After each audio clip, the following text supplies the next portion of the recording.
छत्तीसगढ़ के रायगढ़ जिले से बेहद दिल दहलाने वाला मामला सामने आया है, जहां कापू थाना क्षेत्र में एक मां ने अपने ही 2.5 साल के मासूम बच्चे की हत्या कर दी।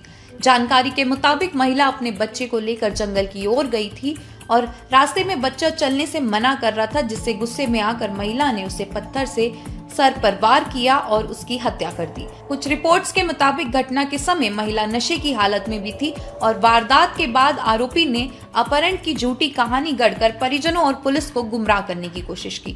2 दिनों की तलाश के बाद जंगल की एक खाई के पास मासूम का शव बरामद किया गया। सख्त पूछताछ के बाद महिला ने अपना जुर्म कबूल लिया। फिलहाल पुलिस ने आरोपी को गिरफ्तार कर लिया है और आगे की जांच जारी है। एक माँ जो ममता की पहचान होती है, अगर वही गुस्से में इतना बड़ा कदम उठा ले तो सिर्फ एक ये अपराध नहीं बल्कि समाज के लिए गंभीर चेतावनी भी है। ये पूरी घटना से आपका क्या कहना है, हमें कमेंट बॉक्स में जरूर बताइएगा और हमारे चैनल सीजी भास्कर को सब्सक्राइब करना ना भूलें।